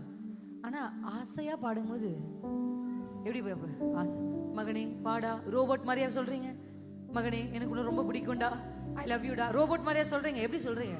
அம்மாக்கு உன்னை ரொம்ப பிடிக்கும் தம்பி, நீ தாண்டா என் உசுரே சொல்றீங்களா இல்லையா? அதுக்கு ஒரு ராகம் வருது இல்ல, ரோபோட் மாதிரியா பேசுறோம். நீ தாண்டா எனக்கு எல்லாமே, உனக்காக தாண்டா வாழ்றேன், பிள்ளைய பார்த்து சொல்றீங்கல்ல, அப்ப மட்டும் ஒரு ராகம் போடுறீங்களே, அப்ப மட்டும் உள்ளத்துல இருந்து பேசுறீங்க. அப்படி ஆண்டரை பார்த்து சொல்லுங்க, என் ஆசை நீங்கப்பா. ஆசையா? என் தேவை நீங்கப்பா, என் சொந்தம் நீங்கப்பா, என் சொத்து நீங்கப்பா, என் ஆசை நீங்கப்பா அப்பா, என் தேவை நீங்கப்பா, நீங்கப்பா, ஏசப்பா. என் சொத்து நீங்கப்பா. காண்கின்ற எல்லாம் ஓர் நாள் கரைந்து போகுமே, தொடுகின்ற எல்லாம் ஓர் நாள் தொலைந்து போகுமே, காண்கின்ற எல்லாம் ஓர் நாள் கரைந்து போகுமே, தொடுகின்ற எல்லாம் ஓர் நாள். முடிந்த ரெண்டு கைகளை உயர்த்தி சொல்லுங்க, ஆசையா? ஏ ஆசை நீங்கப்பா, ஏசப்பா, என் தேவை நீங்கப்பா, என் சொந்தம் ரீலனா நீங்கப்பா, ரேலலேலே என் சேரலே, சொத்து நீங்கப்பா, ஏ ஆசை நீங்கப்பா. டாடி என் தேவை லவ் யூ அப்பா, லவ் யூ அப்பா, என் சொந்தம் நீங்கப்பா, ஏசப்பா. என் சொத்து நீங்கப்பா, என் உம்மை விட்டா யாரும் இல்லப்பா,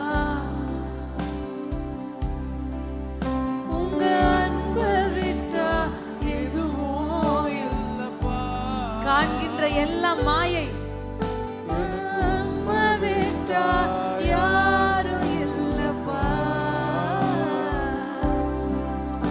உங்க அன்பை விட்டா. ஹல்லேலூயா. எத்தனை பேர் புரிச்சுச்சு? எத்தனை பேர் அந்த அன்பை உணர்ந்து பாடுனீங்க? எத்தனை பேருடைய இருதயம் இந்த பாடலை பாடும்போது லகுவாச்சு? சும்மா கை தூக்காதீங்க. ரியலி சிஸ்டர், இந்த பாட்டை பாடும்போது என்னமோ எனக்குள்ள இருந்து ஒரு வெயிட் வெளியே போன மாதிரி இருக்கு. ஹல்லேலூயா. காண்கிற யாவும் அநித்தியமானவைகள், காணாதவைகளோ நித்தியமானவைகள். நீங்க கண்ணால பார்க்குற இந்த மாம்சம், இந்த முக அழகு, இந்த சரீரத்தின் பலன், இதெல்லாம் அநித்தியம். உங்க கண்களுக்கு பார்க்க முடியாத ஆத்துமா தான் நித்தியமா பரலோகத்தில் இருக்க போகுது. அல்லேலூயா. நீங்கள் கண்களால் காண்கிற எல்லாம் கரைந்து அழுகி வெந்து உருகி போகும். நீங்க இப்ப பாக்குறீங்களா, 4 அடிக்கு சண்டை போறதை பாக்குறோம் இல்ல, 6 அடிக்கு சண்டை போறதை பாக்குறோம் இல்ல, அதுக்காக வெட்டி கண்டு ஒரே தாயின் வயிற்றில் பிறந்த சகோதரர்கள் அடித்து கொள்ளுகிறார்கள். எதுக்காக? ஒரு 6 அடி நிலம். இந்த நிலத்துக்காக சண்டை போட்டு ஒவ்வொருத்தரை அடிச்சுக்கிட்டு, ஒவ்வொருத்தரை குறித்து குறையா பேசி, ஒவ்வொருத்தரை குறித்து சண்டை போட்டு சமுதாயத்துக்கு முன்னாடி கிறிஸ்துவின் நாமத்தை தூஷிக்கிறான். ஆனா இந்த நிலம் வெந்து உருகி போகும். நம்ம அடிச்சுக்கிற நிலம் வெந்து உருகி போகும். அல்லேலூயா.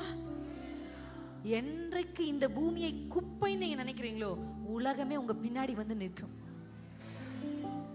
அல்லேலூயா. இதுக்காக பேசாம இருக்கிறது, இதுக்காக அப்பா பேசலாம், நானும் பேசல, இந்த நிலங்களுக்காக, பணங்களுக்காக, நகைகளுக்காக, பேர் புகழுக்காக இதெல்லாம் கரைஞ்சு போயிடும் சார். நினைச்சு பார்ப்பேன் நல்லா. திடீர்னு நான் ஒன்று சொல்லிட்டு இருக்கும்போது ஒருத்தர் ஒரு மரித்த ஒரு நபரை ஞாபகப்படுத்தினேன். நான் சொன்னேன், இப்போ அவர் எலும்பு தானே இருக்கும் அந்த மண்ணுக்குள்ள. என்ன பேச்சு பேசினா, எவ்வளோ ஆட்டம். இப்போ அந்த மண்ணுக்குள்ள போய் பார்த்தா எலும்பு தான் இருக்கும், சதைகள் ஒண்ணுமே இருக்காது. வாழ்கிற காலத்திலே கர்த்தருக்கு பிரியமாகவும் மனிதர்களுக்கு முன்பாக சாட்சியாய் வாழ. ஹல்லேலூயா. கண்ணை மூடி கண்ணை திறக்கும் போது என் அப்பா சந்தோஷத்தோடு என்னை நோக்கி ஓடி வருகிற அந்த காட்சியை தான் நான் பார்க்கணும். அந்த ஆசை நமக்குள்ள இருக்கும். அல்லேலூயா, அல்லேலூயா. உங்கள் கைகளில் கர்த்தர் கொடுக்கிற ஒரு ஆயுதம், உங்க குடும்பத்தை காப்பாற்ற போகிற ஒரே ஆயுதம் என்ன தெரியுமா? வேத வசனம் ஆகிய ஆவியின் பட்டயம். சொல்லுங்க, வேத வசனம் ஆகிய ஆவியின் பட்டயம், ஆவியின் பட்டயம், ஆவியின் பட்டயம் உங்கள் கைகளிலே கர்த்தர் கொடுத்து அனுப்ப போகிறார். அக்கினியாஸ்திரங்களை போல அக்கினிகளை உமக்கு நேராக அனுப்புகிற அந்த சத்துருவின் கிரியைகளை அவித்து போடுவதற்கு.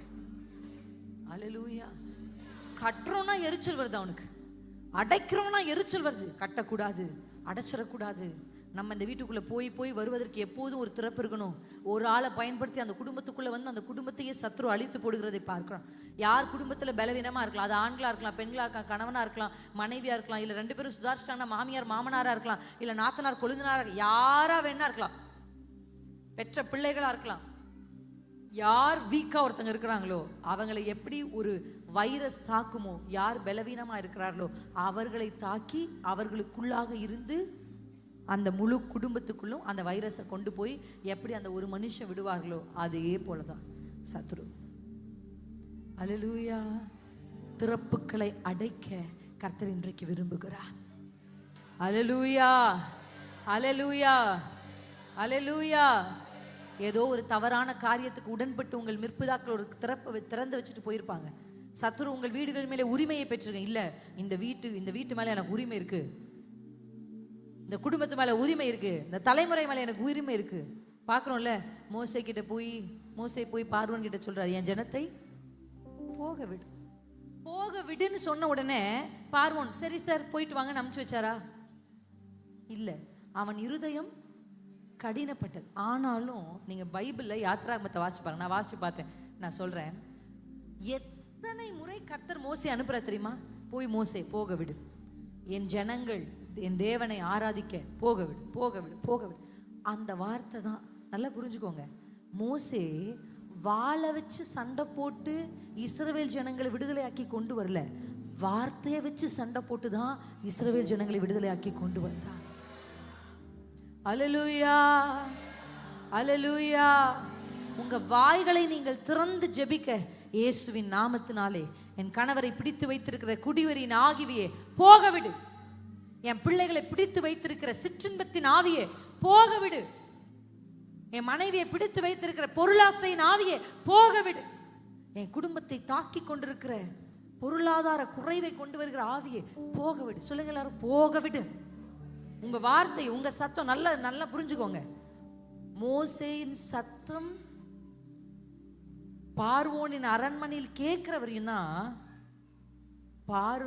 எகிப்து பார்வோனுடைய கண்ட்ரோல் இருந்துச்சு. என்னைக்கு மோசே வந்து பார்வோன் அரண்மனையில போக விடுன்னு சொன்னாரோ, சும்மா பார்வைக்குத்தான் பார்வோன் சிங்காசனத்தில் இருந்தான். ஆனா மொத்த எகிப்துடைய கண்ட்ரோலையும் அப்பா கிட்ட போயிருச்சு. உங்க மொத்த குடும்பத்தின் கண்ட்ரோலும் அவர்கிட்ட போகணும்னா மோசே உன் சத்தம் உன் வீட்டில் கேட்கணும். எத்தனை பேருக்கு நான் சொல்றது புரிஞ்சுச்சு? இந்த ரெவலேஷன் உங்களுக்கு புரிஞ்சுச்சா? அல்லேலூயா. இந்த ரெவலேஷன் எத்தனை பேருக்கு புரிஞ்சுச்சு? பேருக்கு தான் சார் பார்வோன் சிங்காசனத்தில் இருந்தா பேன் வர்றதை அவனால் தடுத்து நிறுத்த முடியல, தவளை வர்றதை தடுத்து நிறுத்த முடியல, தலைச்சன் பிள்ளைகள் சாகிறத தடுத்து முடியல, தண்ணீர்கள் ரத்தமாகிறத தடுத்து நிறுத்த முடியல. மோசேயின் சத்தம், ஒரு சத்தம், கர்த்தருடைய சத்தம், கர்த்தருடைய பிரதிநிதியா ஒரு மனுஷன் ஒரு வீட்டுக்குள்ள நின்று கர்த்தர் சொல்றத சொல்லணும், அவ்வளவுதான். அதான் ஆவியின் பட்டயம். வேத வசனமாகிய ஆவியின் பட்டயம்னா ஆவியானவர் சொல்றத சொல்லணும். அல்லேலூயா. அப்படி ஒரு மனுஷன் சொல்லும் பொழுது அந்த கண்ட்ரோலை கர்த்தர் எடுத்துப்பார். எத்தனை பேருக்கு ஆசை எங்க வீடு அப்பா கண்ட்ரோல்ல வரணும்? அப்ப நீங்க எழும்பி சத்தம் போடணும், போக விடு, போக விடு, என் ஜனங்கள், என் கணவர் என் தேவனை ஆராதிப்பதற்கு போக விடு, என் தலைமுறை கர்த்தரை ஆராதிப்பதற்கு போக விடு. மோசே உன் சத்தம் கேட்கறவரையும் தான் மோசே பார்வோன் சிங்காசனத்தில் இருப்பான். அல்லேலூயா. எத்தனை பேருக்கு புரியுது? எசேக்கியேல் சத்தம் எலும்புகளின் பள்ளத்தாக்கில் கேட்கும் வரைதான் அது உலர்ந்த எலும்புகள். எசேக்கியேலின் சத்தம் கேட்டதுக்கு அப்புறம் அது உலர்ந்த எலும்புகள் அல்ல, அது கர்த்தரின் சேனை. தாவீதின் சத்தம் ஏலா பள்ளத்தாக்கில் கேட்கும் வரைதான் தோல்வி.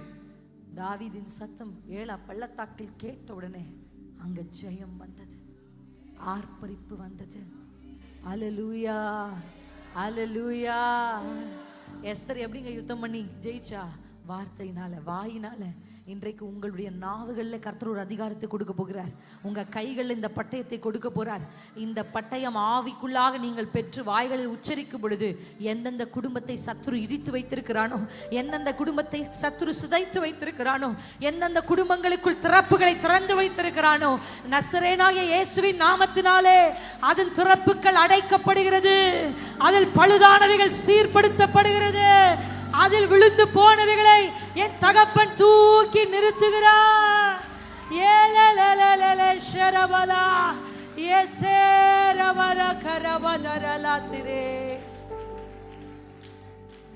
என்னுடைய சத்தம் நான் நம்புறேன் சார்.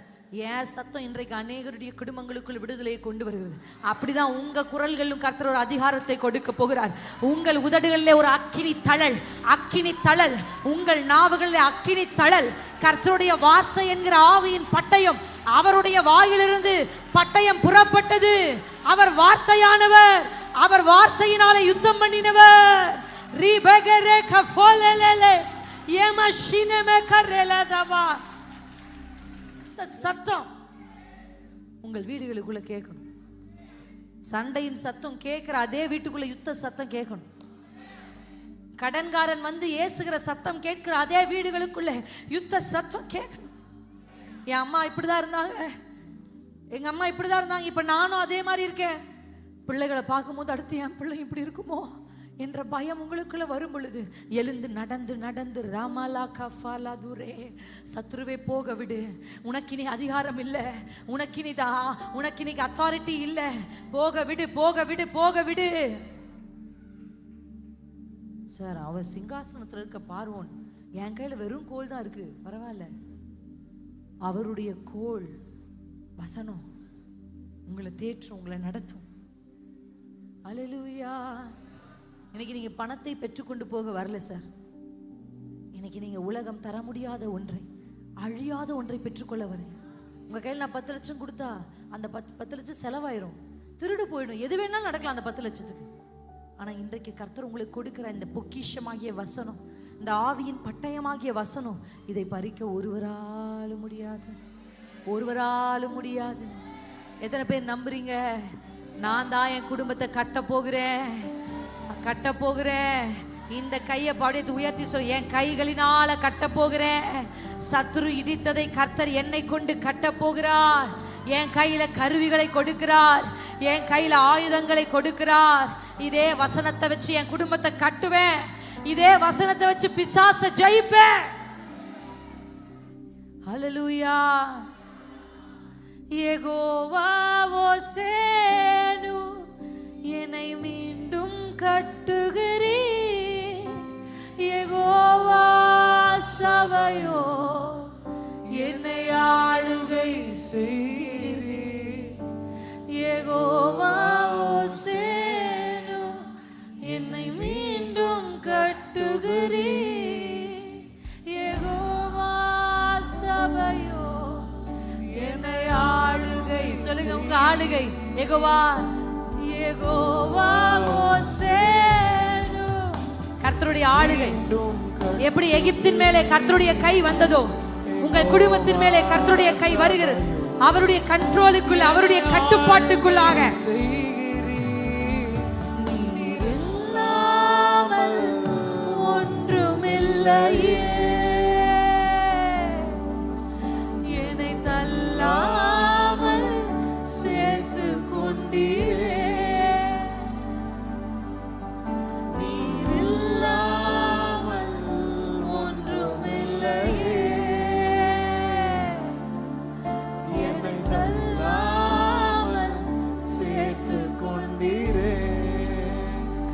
நாமத்தினாலே, ஆண்டுடைய வசனத்தினுடைய அஸ்திபாரத்தின் மேலிருந்து உங்க வீடுகளை கர்த்தர் மறுபடியும் கட்டி எழுப்புவார். The families of David, the families of David. தாவீது வாக்குத்தத்தம் பெற்றவன், ப்ராமிஸ். தாவீதுக்கு நான் பொய் சொல்ல மாட்டேன். கர்த்தர் சொல்ற, நான் பொய் சொல்ல மாட்டேன். கர்த்தர் உங்களுக்கு சொன்னது பொய் இல்லை சிஸ்டர். இதுவரையும் நடக்கலன்றதுக்காக அது பொய் இல்லை. என் அப்பா பொய் உரையாதவர், சொல் தவறாதவர், சொன்னதை செய்து முடிக்கிற ஆற்றல் படைத்தவர். எதையும் எப்பொழுது எப்படியும் செஞ்சு முடிப்பார். சட்டங்களை மாற்றுவார், சூழ்நிலைகளை மாற்றுவார், மனிதர்களை மாற்றுவார், மனிதருடைய இருதயங்களை மாற்றுவார், எதையும் செய்வார். உங்களுக்கு சொன்னதை அவர் செய்வார். தாவீதை போல கர்த்தருடைய வாக்குதத்தை சுமந்து கொண்டிருக்கிறேன், அபிஷேகத்தை சுமந்துட்டு இருக்கேன். ஆனா நான் இன்னும் வனாந்திரத்தில் இருக்கிறேனே, இன்னும் நான் ஆடுகளுக்கு பின்பாக இருக்கிறேனே. என் மேல எண்ணெய் ஊற்றப்பட்டது, என் கண்களிலே வாக்குதத்தம் என் செவிகளிலே விழுந்தது. I heard the promise of the Lord. என் மேல அந்த அபிஷேகம் இருக்கு. ஆனா ஏன் இன்னும் நான் வனாந்திரத்தில் இருக்கிறேன்? கர்த்தர் சொல்றார், சீக்கிரத்தில் அரண்மனையிலிருந்து உனக்கு ஒரு அழைப்பு வரும். சீக்கிரத்தில் அரண்மனையிலிருந்து உனக்கு ஒரு அழைப்பு வரும். சிறையில் இருக்கிற யோசேப்பே, வார்த்தையை பெற்ற, தீர்க்க தரிசனத்தை பெற்ற, தரிசனத்தை பெற்ற யோசேப்பே, நீ சிறையில் இருக்கிறாயோ, மனிதர்கள் உன்னை கண்டுகொள்ளாமல் தனிமையா இருக்கிறாயோ, அதி சீக்கிரத்திலே ராஜா உன்னை அழைக்கிறார். ராஜா உன்னை அழைக்கிறார். ஏறி வா. சீக்கிரத்தில் அந்த சத்தம் உங்கள் செவிகளில் கேட்கும். You will be called to high places. கர்த்தர் அவர் என்னை உயர்ந்த மலைகளிலே, உயர்ந்த இடங்களிலே அவர் என்னை ஏறி இருக்க பண்ணுகிறார், ஏறி இருக்க பண்ணுகிறார். You will ride. கர்த்தர் உங்களை கொண்டு போவார். எத்தனை பேர் நம்புறீங்க? உங்க குடும்பம் இப்படியே இருக்க போகிறதில்ல, உங்கள் பிள்ளைகள் இப்படியே இருக்க போகிறதில்ல. பிசாசின் எரிச்சல் சில குடும்பங்களின் மேல் இருக்கிறதை காண்கிறேன்.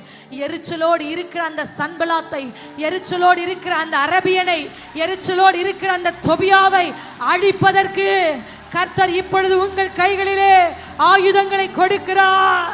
மனம் அடிவாக்கப்பட்டவனாய் அவனை கர்த்தர் திருப்புகிறார். அவன் திட்டங்கள் செல்லாமல் போனது என்று அவன் கண்டு,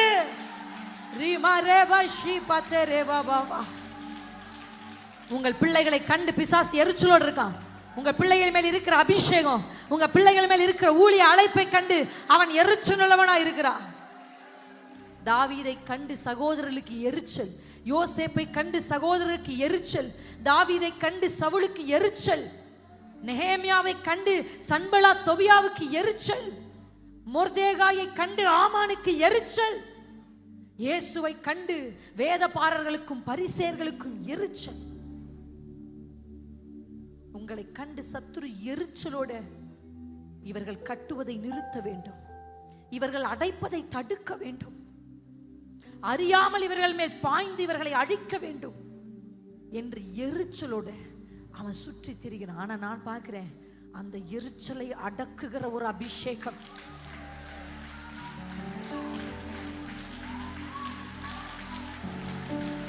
உங்கள் உதடுகளிலே ஆவியின் பட்டயம் புறப்பட போகுது. இந்த நாள் துவங்கி ஜெபம் டிஃபரண்டா இருக்க போகுது. ஆவியின் பட்டயத்தை அனுப்பு.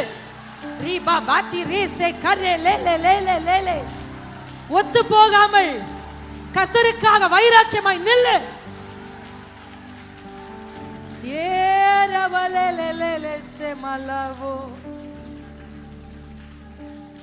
எரிச்சல், எரிச்சல். அந்த எரிச்சலை சண்டை மூட்டி பிசாசு காமிக்கிறான். அந்த எரிச்சலை கீழ்ப்படியாத மாதிரி பிள்ளைகளுடைய இருதயத்தை கடினப்படுத்தி பிசாசு காமிக்கிறான். அந்த எரிச்சலை ஜபிக்க விடாதபடி நிறைய வேலை பளுக்களை கொடுத்து பிசாசு காமிக்கிறான். கணவனும் மனைவியும் ஒருத்தரோட ஒருத்தர் அன்பா பேச முடியாதபடி, ஒரே வீட்டில் இருந்தும் ஒரே அறையில் படுத்தும் ஒரே பெட்ல படுத்திருந்தும் கூட இருதயம் பிரிந்திருக்கிறதை நான் பார்க்கிறேன். வெளியிலிருந்து பார்க்கிறதற்கு அன்புள்ள கணவன் மனைவியை போல நீங்கள் காணப்பட்டாலும் உள்ளே உறவுகள் கெட்டு போய் இருக்கிறத, எப்படி ஒரு எறும்பு வந்து அந்த மேலே இருக்கிறது அப்படியே, எங்கள் வீட்டில் உங்கள் வீட்டிலலாம் வச்சுருப்பீங்க, பட்டாணி இருக்கும். நம்ம பார்க்கும்போது அந்த பட்டாணி இருக்கிற மாதிரியே இருக்கும், தொட்டு பார்த்தா உள்ளே ஒன்றுமே இருக்காது. உள்ள எறும்பு எப்படி உள்ளே போச்சுனே தெரில, உள்ளே போய் உள்ளே இருக்கிற எல்லாவற்றையும் காலி பண்ணி பார்வைக்கு ஏதோ இருக்கிற மாதிரி வச்சுருப்பான். இன்றைக்கி ஒரு சில குடும்பத்தை நான் அப்படி பார்க்குறேன். வெளி தோற்றத்தில் நீங்கள் மதிப்புக்குரிய நபர்களைப் போல உலகத்திற்கு காண்பித்தாலும் உங்கள் வீடுகளுக்குள் உங்களுக்குள் சந்தோஷம் இல்லாமல், சமாதானம் இல்லாமல், உறவுகளுக்குள்ள பிரிவினையை சத்துரு உள்ள இருக்கிற எல்லா எசன்ஸும் எடுத்து போட்டு உங்களை ஒண்ணுமில்லாம ஆக்கியிருக்கிறான். ஆனா கர்த்தர் மறுபடியும் தாவீதின் குடும்பத்தை அவர் மறுபடியும் எடுத்து கட்டுவேன் என்று இன்றைக்கு வாக்கு பண்ணி இருக்கிறார். அதன் திறப்புகள் கர்த்தருடைய இரும்பு தாழ்பாள்களினால் வலுவாக்கப்படுகிறதை பார்க்கிறேன். அதன் திறப்புகளை கர்த்தர் வெண்கல கதவுகளினால் பூட்டுகிறதை பார்க்கிறேன். ஒரு மனிதனும் திறக்க கூடாமல் இன்றைக்கு கர்த்தர் உங்கள் வீடுகளில் காணப்படுகிற திறப்புகளை அடைக்கிறதை பார்க்கிறேன். நேரோலே ஷீபோரே ஃபாகா ஷினமா சேஃபோலதோரே. விழுந்து போனது எடுப்பிக்கப்பட போகிறது. திறப்புகள் அடைக்கப்பட போகிறது. பழுதானவைகள் சீர்பட போகுது. சீரில்லாமல் இருக்கிற குடும்ப உறவுகளை என் கர்த்தர் இந்த பகல் வேளையில் சீர்படுத்த போகிறார். தாறுமாறாக்கப்பட்டிருக்கிற உறவுகள், கணவன் தலைவனாய் இல்லாதபடி மனைவி தலையாய் இருப்பாளானால் அந்த உறவை கர்த்தர் சீர்படுத்துறார். மனைவி அன்பா இல்லாதபடி மனைவியை அன்பா அடிமையாக்கி இருப்பார்களானால் கர்த்தர் அதை சீர்படுத்த போகிறார். பிள்ளைகள் பெற்றோருக்கு கீழ்ப்படியாமல் இருப்பார்களானால் கர்த்தர் அதை சீர்படுத்த போகிறார். மாமி மருமகளுக்குள்ள, மாமனார் மருமகனுக்குள்ள, உறவுகளுக்குள்ள இருக்கிற எல்லா பிரிவுகளையும் என் அப்பா சீர்படுத்த போகிறார். எழும்பி உங்கள் குடும்பங்களுக்காக யுத்தம் பண்ணுங்கள். நெகேமியா சொன்னது போல உங்கள் குமாரருக்காக, உங்கள் சகோதரருக்காக, உங்கள் குமாரத்திக்காக, உங்கள் மனைவிகளுக்காக, உங்கள் வீடுகளுக்காக யுத்தம் பண்ணுங்கள். அப்படி தேவ சமூகத்தில் எழுந்து நிற்போமா?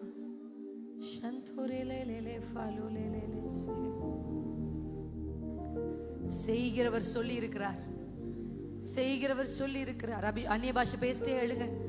பக்கத்தில் இருக்க யாரோடையும் பேசாம டங்ஸ்ல பேசிட்டே எழுங்க. அப்படியே முணுமுணுன்னு அந்நிய பாஷைகளை பேசுங்க. ராமாத்தி, உங்க உதடுகளை அசையணும், உங்க சத்தம் கேட்கணும்.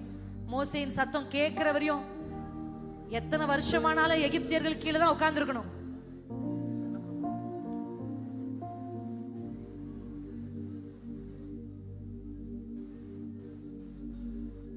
ரீமா கரபராஷி தெரரோரே மேலதிர மலகதர மதரரா இயேசுவே ரே ரே ஃபனுந்தரலா சிங்கன மதரசிக. அப்படி மியூசிக்கோட இணைஞ்சு அந்நிய பாஷை பேசு. ரீமா தர கரபபமா. அக்கினியை சந்தித்தவன் தான் பார்வோனுக்கு முன்பாக நிற்க முடியும். அக்கினியை சந்தித்தவன் தான் பார்வோனுக்கு முன்பாக நிற்க முடியும். சொல்லுவீங்க, ஆமா சிஸ்டர், என்னால சத்துருக்கு முன்னாடி நிக்கவே முடியல, நான் தோற்று போயிடுறேன், ஜாக்கிரதையா இருக்கணும் நான் நினைக்கிறேன், ஆனா தோற்று போயிடுறேன். எனக்கு தெரியும் நான் செய்யற சில தவறுகள்,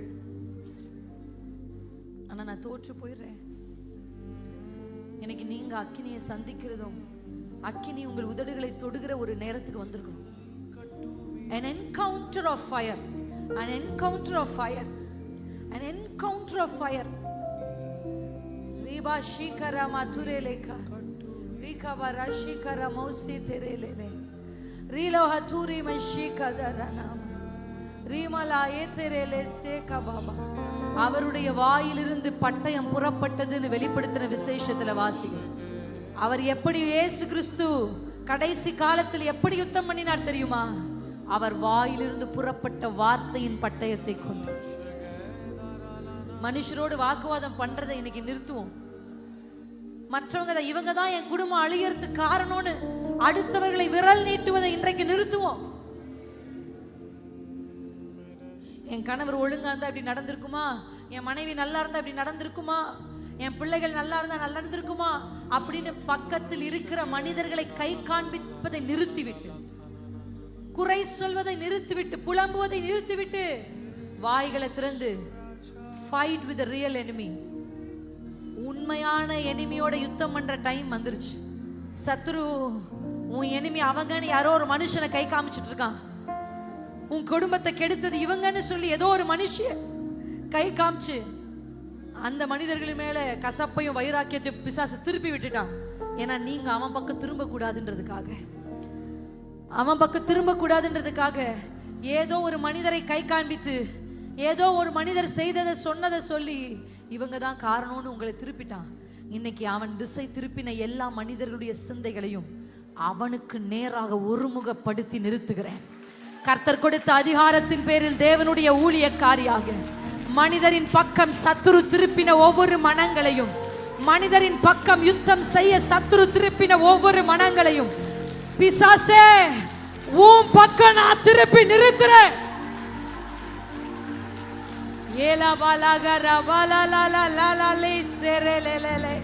ரியல் எனிமியோட யுத்தம் பண்ற நேரம் இது. தாவீதுக்குள்ள இருந்த அந்த அபிஷேகம் சிங்கத்தின் வாயை கிழித்தானே. உன் குடும்பத்தை விழுங்க பார்க்கிற, உன் குடும்பத்தை விழுங்க பார்க்கிற அங்க சிங்கத்தை பிடித்து அந்த வாயை பிடித்து கிழி கிழி.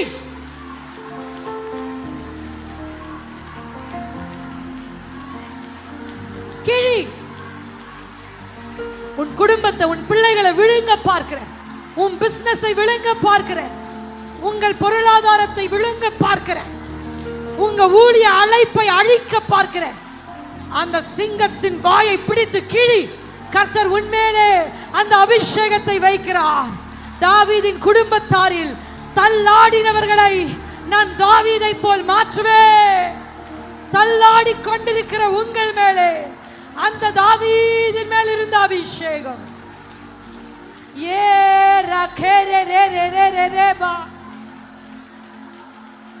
பட்டயத்தை உங்கள் நாவிலே கர்த்தர் வைக்கிறார். ஒரு விசை கரடிக்கும் ஒரு விசை சிங்கத்திற்கும் எப்படி நான் செய்தேனோ, கோலியாத்தே உன் தலையை என் கையினால் வாங்குவேன்.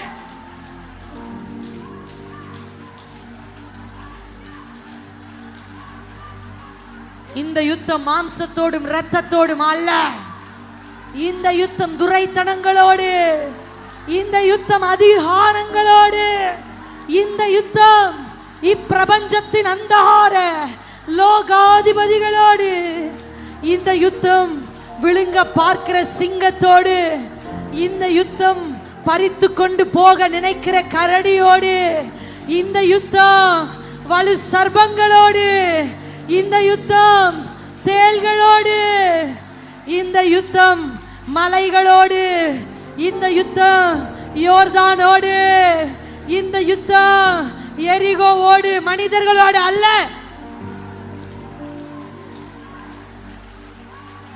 மாம்சத்தையும் இரத்தத்தையும் உடையவனோடு யுத்தம் பண்ணுகிறது. முடிவுக்கு வரட்டும். வாக்குவாதங்கள் முடிவுக்கு வரட்டும். பேதமைகள் முடிவுக்கு வரட்டும்.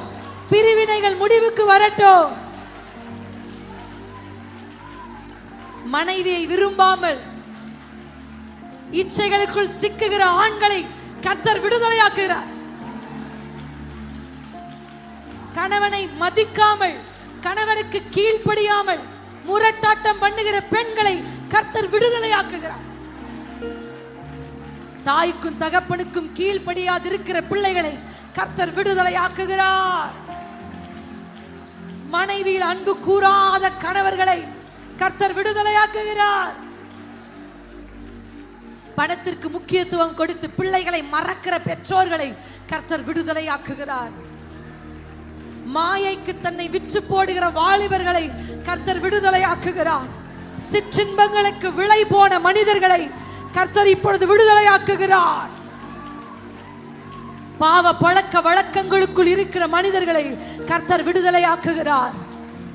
பரஸ்திரியின் பின்பாக நடக்கிற மனிதர்களை கர்த்தர் விடுதலையாக்குகிறார்.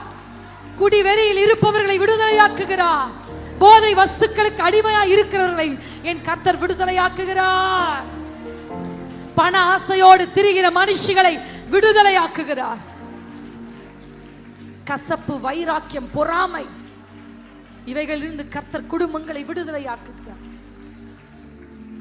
இயேசுவே ஏரணமஹந்தரலே. கடன் பாரங்களில் இருந்து அந்நாட்களில் என் ஜனத்தின் மேல் இருக்கிற நுகத்தடியை நான் முறித்து போடுவேன் என்று கர்த்தர் சொல்லுகிறார். உங்கள் தோள்களின் மேல் வைக்கப்பட்ட நுகங்களை ஆவியானவர் காண்பிக்கிறார். குனிந்தே இருக்கிற சில கூனிகளை கர்த்தர் காண்பிக்கிறார். சத்துரு உங்களை வானத்தை பார்க்க கூடாதபடி, பரலோகத்தை பார்க்க கூடாதபடி, தேவனை பார்க்க கூடாதபடி உங்களை கூனி ஆக்கி வைத்திருக்கிற சத்துருவின் கைகளிலிருந்து உங்களை கர்த்தர் விடுதலையாக்குகிறார். உங்கள் தோள் மேல் வைக்கப்பட்ட சில நுகங்கள் முடிக்கப்படுகிறது. அவர்களோ முறிந்து விழுந்தார்கள், நாங்களோ எழுந்து நிமிர்ந்து நிற்கிறோம்.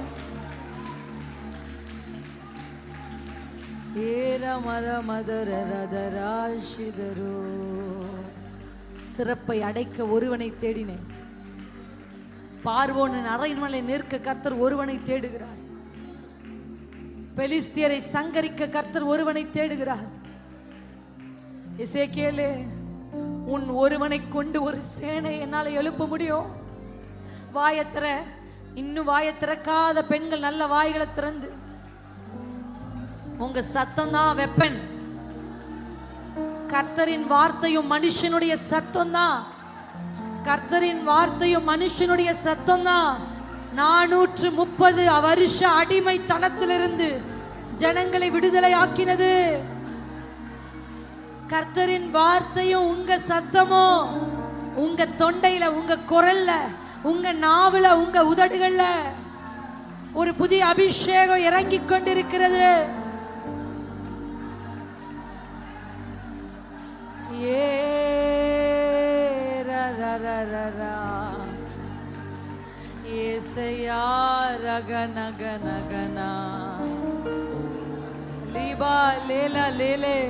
புதிய அந்நிய பாஷைகளை பெற்றுக்கொள்ளுங்க. பின்பகுதியில் இருக்கிற ஒரு ஐயாமார் மேலையும் கர்த்தருடைய அபிஷேகம் விசேஷமா இறங்குதையா, இறங்குதையா. உங்க சரீர பலவீனங்களை அப்பா பார்க்கிறார். யாரெல்லாம் பலவீனத்தோடு ஆண்கள் பகுதியில் வந்திருக்கிறீர்களோ, உங்கள் உள் உறுப்புகளை கர்த்தருடைய பலன் பாய்கிறது என்று ஆவியானவர் சொல்லுகிறார். உங்கள் வெளி அவயவங்களிலே, எலும்புகளிலே, நரம்புகளிலே, தசைகளிலே கர்த்தருடைய ஆவியானவர் ஓரி மமலதரா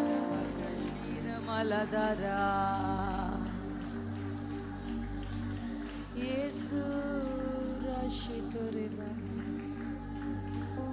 நீரதரதரலஷிதரோ